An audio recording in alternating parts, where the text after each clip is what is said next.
Ndabasuhuje mwese mbifurije igitondo cyiza cy'itariki 14 z'ukwezi kwa karindwi umwaka wa 2026. Ndaje ngo tureberamo amakuru azindutse muri kino gitondo.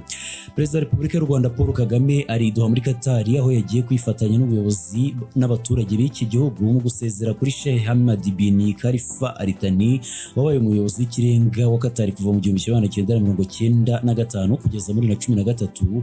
Akaba yaragize uruhare rukomeye cyane muri gahunda yo guhindura iki gihugu kikaba kimwe mu bihugu bikomeye cyane ku isi. Uyu muyobozi rero n'undi ndavuga Perezida wa Repubulika y'u Rwanda Paul Kagame, nyuma y'ubutumwa bw'agahinda ndetse n'akababaro butandukanye yagiye agenera Qatar bigendanye rwose no kwifatanya na Sheikh Hamad bin Hamad Al Thani, birumvikana neza cyane ko yagiye kubafasha mu bikorwa byo gutabara n'ubundi muri rusange. Tugiye kuza kugaruka kuri iyi nkuru, ariko kandi tugiye kuza kureba ngo mbese ni muntu ki n'uruhe rwibutso twasigarana, ese yabaye inshuti y'akadasohoka gute y'akarere k'ibiyaga bigari, cyane cyane ko rwose ubutumwa bwagiye bucicikana cyane. Nk'ubwo ngubwo Perezida Felix Antoine Tshisekedi Tshilombo yatanze ubutumwa bw'akababaro, bwana Perezida Evariste Ndayishimiye yatanga ubutumwa bw'akababaro, ndetse bitani n'ibyo Colonel Nanga w'ifisema 23 nawe yatanze ubutumwa bw'akababaro kuri Qatar, ndetse yanagaragaza neza cyane ko rwose Qatar ari umufatanyabikorwa wizewe kandi mwiza cyane, ko bazakomeza kubana nawe mu bihe bikomeye bitoroshye nk'ibi ngibi n'ubundi muri rusange. Kubera iki urupfu rw'uyu mugabo rwahuje banayobozi bamaze iminsi badacana uwaka, ndavuga Perezida Evariste Ndayishimiye ndetse na Perezida wa Repubulika y'u Rwanda Paul Kagame, Perezida Felix Antoine Tshisekedi Tshilombo na bwana Colonel Nanga. Kubera iki urupfu rwabahuje?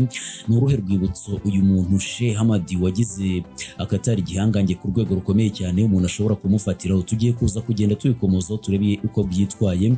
Reba wasi handitse subscribe kugira ngo tujye dukomeza kugenda tubana umwanya ku wundi.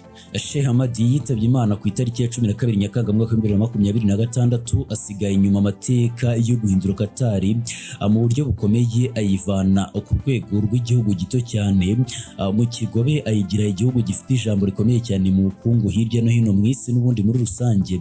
Politike, itangazamakuru, siporo ndetse n'ububanyi n'amahanga, byose nibyo yagizemo uruhare rukomeye cyane mu kubaka, ndetse anagerageza kugira uruhare rukomeye cyane rwose kumenyekanisha Qatar ku rwego rukomeye cyane. Ni mu myaka 18 yamaze yoboye Qatar, Sheikh Hamad bin Khalifa Al Thani yahinduye mu buryo bukomeye cyane isura y'igihugu cye, agikura ku rwego rw'igihugu gito cyane cyo mu kigobe cy'abaperesi cyari gishingiye cyane ku bukungu bwacyo kuri peterole, akigira kimwe mu bihugu bikize cyane ku isi kandi bifite ijambo rikomeye muri politike mpuzamahanga, yewe byose bishingira cyane ku buhuza Qatar ikomeje kugenda iri kugira mu buhuza mpuzamahanga, cyane cyane mu guhagarika intambara zigiye zitandukanye. Igihe Sheikh Hamad yafataga ubutegetsi mu 1995, Qatar yari igifite umutungo ukomeye muri gaze karemano, ariko utarabyazwa umusaruro uhagije. Umusaruro wumve wayo wari miliyari 8 z'amadolari y'Amerika gusa, nta bikorwa remezo ndetse n'inganda zihambaye yari ifite. Nyuma y'imyaka 18 ubwo Sheikh Hamad yeguriraga ubutegetsi umuhungu we Sheikh Tamim bin Hamad Al Thani, muri 2013 Qatar yari imaze kuba igihugu cya mbere mu kohereza gaze hanze itunganyijwe LNG, ishoramari ku isi, igihugu gifite itangazamakuru rifite ijambo mpuzamahanga, ndetse kikaba cyari kinamaze rwose kubona uburenganzira bwo kwakira igikombe cy'isi cya 2022. Icyerekezo cya Sheikh Hamad cyari ugukoresha neza umutungo wa Qatar, cyane cyane gaze, nk'urufatiro rwo kubaka ubukungu burambye ndetse no kongera ijambo ry'igihugu ku isi. Ntiyashakaga ko Qatar iba igihugu gikize kubera ingufu gusa, ahubwo yashakaga ko iba igihugu giteye imbere mu burezi, ikoranabuhanga, itangazamakuru, siporo, ubuvuzi ndetse n'ububanyi n'amahanga, kandi ibyo byose yabigezeho mu buryo bwihuse kandi butunguranye. Impinduka za Sheikh Hamad ntizagarukiye mu bukungu gusa, yagize uruhare rukomeye cyane mu kuzamura imibereho y'abaturage ba Qatar. Mu gihe cy'ubutegetsi bwe, amafaranga igihugu cyinjizaga avuye mu ngufu yakoreshejwe mu kubaka amashuri, ibitaro, imihanda, ibibuga by'indege ndetse n'ibindi bikorwa remezo bigiye bitandukanye. Nubwo abaturage ba Qatar biyongereye cyane, imibereho yabo yarazamutse cyane ndetse rwose inaba myiza cyane kurushaho. Mu 1995 Qatar yari ifite abaturage bari munsi ya miliyoni imwe. Mu myaka yakurikiyeho umubare w'abaturage warazamutse aho rwose kuri ubu ngubu barenga gato miliyoni ebyiri. Muri icyo gihe kandi byabarwaga ko buri muturage wa Qatar yinjiza nibura amafaranga yarengaga gato ibihumbi 20 by'amadolari, ariko kandi kuri ubu ngubu yarenze ibihumbi 100 by'amadolari. Guverinoma yashoye cyane mu burezi ndetse no mu buvuzi. Mu 1998 Qatar yari ifite ibitaro 4 gusa, ariko muri 2012 yari imaze kugira ibitaro 13 birimo ibyihariye nka Hati Hospital na Aspetari, ikigo kizobereye cyane mu buvuzi bushingiye ku kuvura abakinnyi ndetse n'abandi bakora siporo zitandukanye mu rwego rwo gukomeza kubateza imbere ku rwego rukomeye. Mbere y'uko Sheikh Hamadi agera ku butegetsi, Qatar yari igihugu gito cyane mu kigobe cyari gitunzwe ahanini na peteroli, nubwo cyari gifite ububiko bunini bwa gaze karemano muri North Field, kamwe mu duce dufite gaze nyinshi ku isi, ariko rwose ntabwo yari ifite ubukungu buhambaye cyangwa se bufatika na gatoya. Ubushobozi bw'uwo mutungo ntibwari bwarakoreshejwe ku rwego rwo hejuru.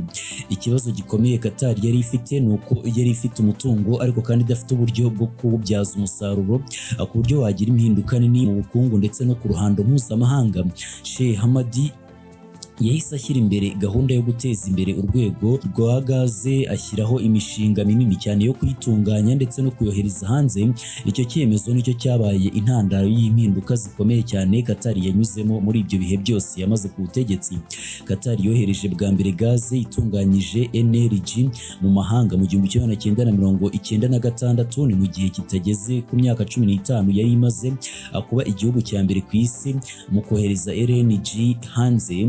Muri 2010 ubushobozi bwo gukora LNG muri Qatar bwari bumaze kugera kuri toni miliyoni 77 ku mwaka, bituma iba igihugu gikomeye cyane ku masoko y'ingufu ku isi, cyane cyane mu Burayi ndetse no muri Aziya, cyane ko rwose ari ikomeza kugenda yohereza gaze itunganyije. Izi mpinduka zagize ingaruka zikomeye cyane ku bukungu bw'igihugu. Umusaruro mbumbe nawo ugenda uhinduka, warazamutse uva kuri miliyari 8 z'amadolari y'Amerika mu 1995 uragenda ugera hafi kuri miliyari 199 z'amadolari y'Amerika muri 2013. Ni mu kuvuga ko rwose bwikubye inshuro zirenga 20 mu gihe cya Sheikh Hamadi n'ubundi muri rusange. Mu myaka ye y'uko ubutegetsi, Qatar yabaye kimwe mu bihugu byagize iterambere rikomeye cyane kandi ryihuta cyane ku isi. Muri 2006 ubukungu bwayo bwiyongereyeho 18%, naho muri 2011 buzamuka ku kigero cya 26.2% kubera imishinga minini ya gaze yari yatangiye gutanga umusaruro. Sheikh Hamadi ntiyashakaga ko Qatar ishingira cyane kugurisha gaze gusa, yatekerezaga ko amafaranga avuye mu mutungo kamere agomba gukoreshwa ni mu kubaka ubushobozi bw'igihugu bw'igihe kirekire ndetse rwose n'ubushobozi bw'igihugu cye ngo bugatera imbere ku rwego ruri hejuru cyane. Muri 2005 kandi hashyizweho Qatar Investment Authority QIA, ikigo cy'igihugu gishinzwe gushora imari mu bikorwa bitandukanye ku isi. QIA yashoye amafaranga mu bigo n'ishoramari ikomeye ku isi birimo Volkswagen, Barclays, inzu y'ubucuruzi ya Harrods i Londres mu Bwongereza, ikipe ya Paris Saint-Germain ndetse n'inyubako zikomeye cyane nka The Shard i Londres mu Bwongereza. Ibi byatumye Qatar iva ku kuba igihugu gishingiye cyane gusa ku ngufu, iba igihugu gishora imari ku migabane itandukanye y'isi. Uyu munsi umutungo w'icyo kigo wa QIA ubarirwa muri miliyari zirenga 500 z'amadolari y'Amerika. Mu bikorwa byamenyekanye cyane bya Sheikh Hamadi harimo gushyiraho televiziyo ya Al Jazeera mu 1996. Icyo gihe ibitangazamakuru byinshi mu bihugu by'Abarabu byari ibigengwa cyane na leta. Al Jazeera yashyizeho uburyo bushya bwo gutangaza amakuru, itanga ibiganiro bitandukanye kandi ikora ubusesenguzi ku bibazo bya politike byo mu bice by'Abarabu ndetse no ku isi. Mu myaka yakurikiyeho Al Jazeera yarakuze iba igitangazamakuru cy'igihangange ku rwego mpuzamahanga, bituma Qatar igira ijambo rikomeye cyane kurusha ubunini bwayo ku isi. Al Jazeera yagiye inengwa cyane na bimwe mu bihugu byavugaga ko rwose ishobora kuba ifite aho ibogamira, ariko nta gushidikanya ko yabaye kimwe mu bikoresho by'ingenzi Qatar yakoresheje mu kubaka imbaraga zayo ku isi ndetse no gukomeza kugaragaza imbaraga zigiye zitandukanye zayo. Muri gahunda ya Sheikh Hamadi yo guhindura Qatar igihugu gifite ijambo ku isi, ubwikorezi bwo mu kirere bwabaye imwe mu nkingi z'ingenzi.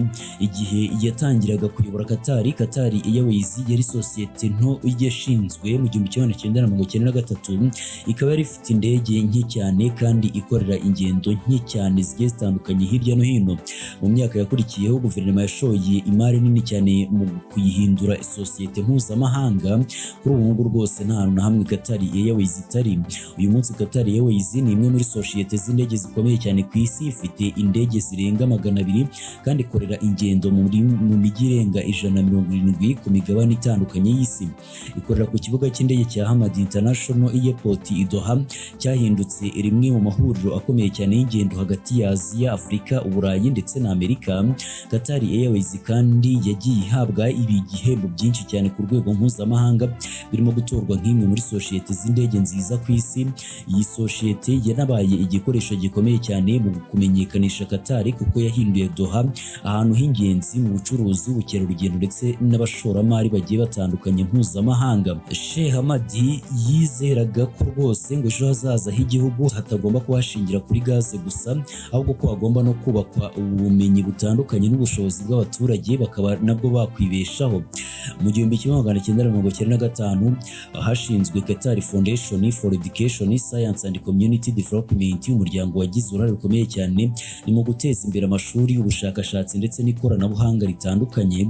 Binyuze mu mushinga wa Education City, Qatar yakiriye amashami ya kaminuza zikomeye cyane ku isi nka Georgetown University, Carnegie Mellon University ndetse na Texas A&M University. Ibi bigamije guhindura Qatar igicumbi cy'ubumenyi n'ubushakashatsi mu karere, aho gukomeza kuba igihugu gishingiye cyane ku mutungo kamere gusa. Ni nako kandi urwego rw'ubuzima narwo rwateye imbere cyane mu gihe cya Sheikh Hamadi. Mu 1998 Qatar yari ifite ibitaro 4 gusa. Ni mu gihe kandi muri 2012 umubare wabyo wari umaze kugera kuri 13, harimo Ali Khor Hospital, Ali Amari Hospital, Heart Hospital, Cuban Qatar Hospital ndetse na Ali Wakra Hospital. Qatar kandi yashyizeho Aspetar Hospital, ikigo cyihariye mu buvuzi bwita ku basportifu ndetse n'indwara z'amagufa. Ni mu gihe muri 2008 FIFA yagishyize ku rwego rw'ibigo by'indashyikirwa mu buvuzi bwa siporo. Sheikh Hamadi kandi yabonye siporo nk'uburyo bwo kongera kumenyekanisha Qatar ku rwego mpuzamahanga. Muri 2010 Qatar yatsindiye kwakira igikombe cy'isi cya FIFA 2022, igihugu cya mbere cy'Abarabu ndetse n'igihugu cya mbere cyo mu burasirazuba bwo hagati cyakiriye irushanwa rikomeye. Kwakira irushanwa rya FIFA byatumye Qatar ishoramo amafaranga menshi cyane mu kubaka stade, imihanda, ubwikorezi, amahoteli atandukanye ndetse n'ibindi bikorwa remezo bigiye bitandukanye. Nubwo Qatar yari igihugu gito cyane, Sheikh Hamadi yayihaye ijambo rikomeye cyane muri diplomasi mpuzamahanga. Ni mu gihe cye Doha yabaye ahantu h'ibiganiro hagati y'impande zihanganye. Qatar yagize uruhare rukomeye cyane mu biganiro by'amahoro muri Libani, Sudani, Palestine, Yemen, Somalia, Eritrea, Djibouti ndetse n'ubu ni imwe mu bahuza bakomeye cyane mu bibazo by'umutekano muke mu burasirazuba bwa Repubulika ya Demokarasi ya Kongo bihanganishije AFC-M23 ndetse na Repubulika ya Demokarasi ya Kongo. Muri 2008 kandi ibiganiro byabereye i Doha muri Qatar byatumye impande zari mu makimbirane muri Libani zigera ku masezerano y'amahoro. Muri Sudani naho Qatar yagize uruhare rukomeye cyane mu biganiro byagerageje cyangwa se twavuga ko byagejeje ku masezerano y'amahoro ya Darfur yo muri 2011. Sheikh Hamadi bin Al-Thani Khalifa azibukwa nk'umuyobozi wahinduye Qatar mu buryo budasanzwe. Yasanze Qatar ari igihugu gito cyane gifite n'umutungo mwinshi ariko kidafite ijambo rikomeye ku isi. Yasize igihugu gifite ubukungu bukomeye cyane, kikaba icya mbere mu kohereza gaze itunganyije, gifite kimwe mu bigega bikomeye cyane by'ishoramari ku isi. Igitangazamakuru cya cya Al Jazeera, Qatar Airways ndetse n'ubushobozi bwo kwakira igikombe cy'isi cya FIFA cya 2022. Icyo Sheikh Hamadi yerekanye ni uko igihugu gito cyane gishobora kugera ku ruhare rukomeye cyane runini ku isi gikoresheje neza umutungo wacyo, kigashora mu bumenyi, ikoranabuhanga, itangazamakuru, siporo ndetse na diplomasi, hanyuma kigakomeza kugenda cyubaka ku rwego rukomeye cyane. Mu myaka 18 gusa kandi Qatar yahindutse urugero rw'uko icyerekezo kirekire n'ishoramari mu nzego zitandukanye bishobora guhindura igihugu kikava ku rwego rw'igihugu gito kikaba umukinnyi ukomeye cyane ku ruhando mpuzamahanga n'ubundi muri rusange. Ntabwo nshaka kwizimba mu magambo, mwakoze kubana natwe mu makuru twabateguriye, mukomeze kugubwa neza, amahoro y'Imana kuri mwebwe n'abanyu bose. Ni amakuru agiye atandukanye tuzakomeza kugenda tubagezaho gatanu kuri gatanu.